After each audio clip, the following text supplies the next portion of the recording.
Lecture du livre de la Genèse. En ces jours-là, Jacob partit de Beer-shéba et se dirigea vers Haran. Il atteignit le lieu où il allait passer la nuit, car le soleil s'était couché. Il y prit une pierre pour la mettre sous sa tête et dormit en ce lieu. Il eut un songe. Voici qu'une échelle était dressée sur la terre, son sommet touchait le ciel, et des anges de Dieu montaient et descendaient. Le Seigneur se tenait près de lui, il dit : « Je suis le Seigneur, le Dieu d'Abraham ton père, le Dieu d'Isaac. La terre sur laquelle tu es couché, je te la donne, à toi et à tes descendants. Tes descendants seront nombreux comme la poussière du sol. Vous vous répandrez à l'Orient et à l'Occident, au nord et au midi. En toi et en ta descendance seront bénies toutes les familles de la terre. Voici que je suis avec toi, je te garderai partout où tu iras, et je te ramènerai sur cette terre, car je ne t'abandonnerai pas, avant d'avoir accompli ce que je t'ai dit. » Jacob sortit de son sommeil et déclara : « En vérité, le Seigneur est en ce lieu, et moi je ne le savais pas. » Il fut saisi de crainte et il dit : « Que ce lieu est redoutable, c'est vraiment la maison de Dieu, la porte du ciel. » Jacob se leva de bon matin. Il prit la pierre qu'il avait mise sous sa tête, il la dressa pour en faire une stèle, et sur le sommet il versa de l'huile. Jacob donna le nom de Béthel, c'est-à-dire maison de Dieu, à ce lieu qui auparavant s'appelait Luz. Alors Jacob prononça ce vœu : « Si Dieu est avec moi, s'il me garde sur le chemin où je marche, s'il me donne du pain pour manger et des vêtements pour me couvrir, et si je reviens sain et sauf à la maison de mon père, le Seigneur sera mon Dieu. Cette pierre dont j'ai fait une stèle sera la maison de Dieu. »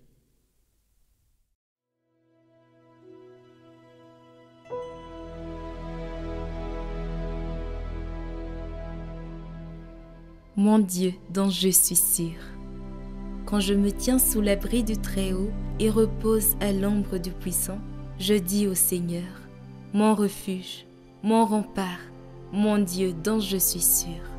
C'est lui qui te sauve des filets du chasseur, il te couvre et te protège. Tu trouves sous son aile un refuge, sa fidélité est une armure, un bouclier. Puisqu'il s'attache à moi, je le délivre. Je le défends car il connaît mon nom. Il m'appelle et moi je lui réponds. Je suis avec lui dans son épreuve.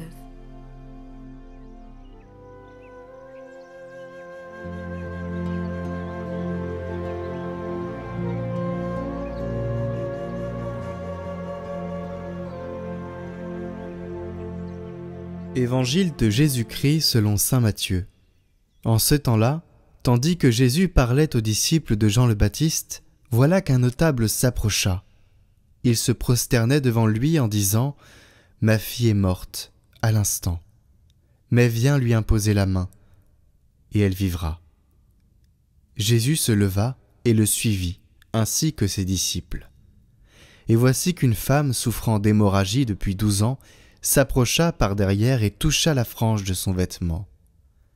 Car elle se disait en elle-même : « Si je parviens seulement à toucher son vêtement, je serai sauvée. » Jésus se retourna et la voyant lui dit : « Confiance, ma fille, ta foi t'a sauvée. » Et à l'heure même, la femme fut sauvée.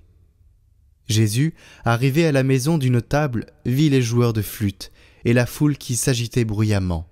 Il dit alors : « Retirez-vous. La jeune fille n'est pas morte, elle dort. » Mais on se moquait de lui. Quand la foule fut mise dehors, il entra, lui saisit la main, et la jeune fille se leva. Et la nouvelle se répandit dans toute la région.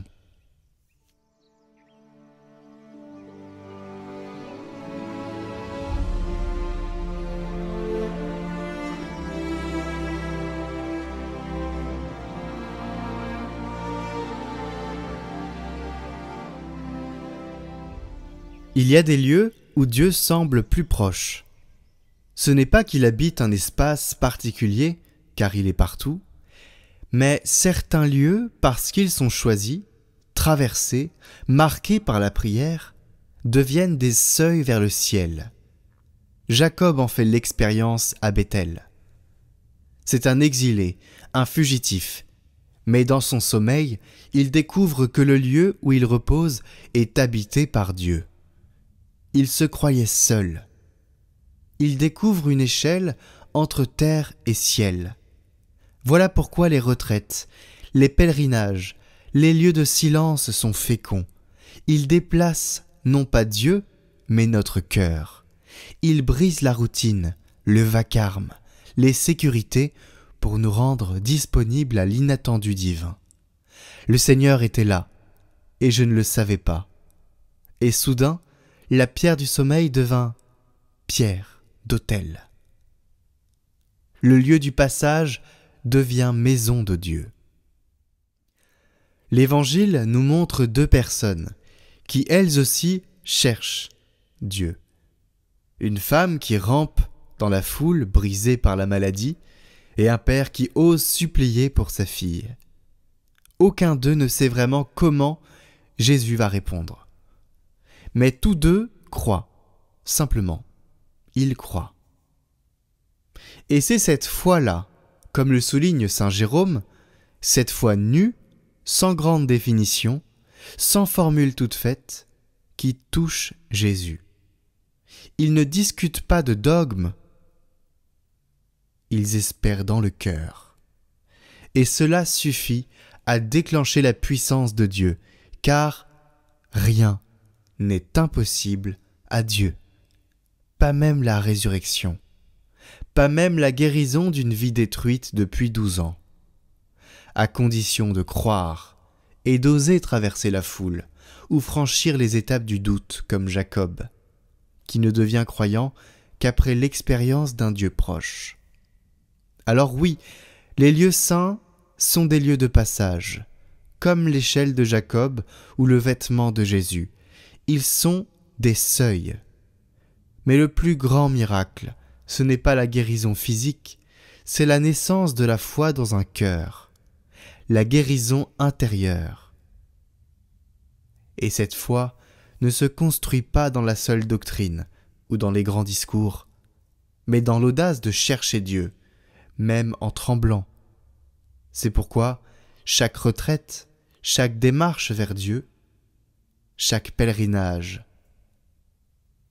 même maladroit, même incomplet, est déjà un acte de guérison. Car ce que Dieu attend, ce n'est pas une foi parfaite, mais une vraie foi, qui accepte de dire « Seigneur, je crois, viens au secours de mon manque de foi ». Nous croyons en Jésus Sauveur, Fils de Dieu. Il fut crucifié, dans sa mort, nous sommes baptisés. Il est vainqueur, nous étions captifs du péché, mais son sang nous a délivrés. Oui, il est vraiment ressuscité. À toi Jésus-Christ, gloire, puissance et honneur. Tu nous as donné ta vie, notre Rédempteur. Nous te glorifions, ton amour est éternel. De toi nous vivrons pour les siècles.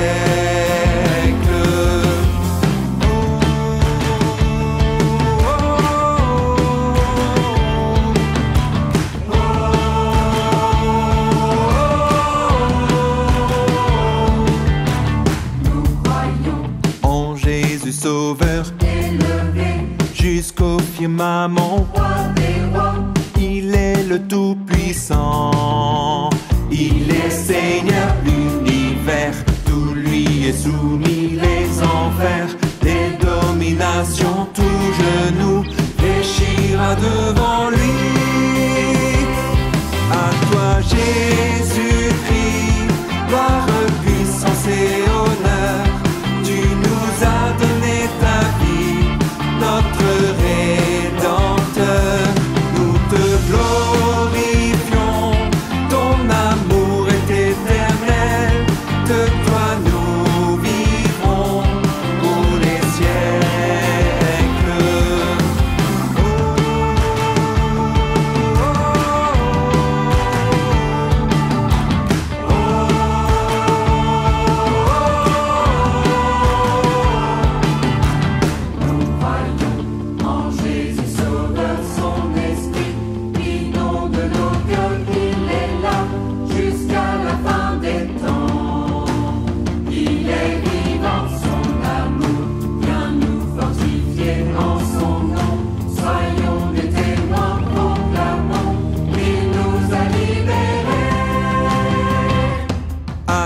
Jésus-Christ, gloire, puissance et honneur. Tu nous as donné ta vie, notre Rédempteur. Nous te glorifions, ton amour est éternel. De toi nous vivrons pour les siècles.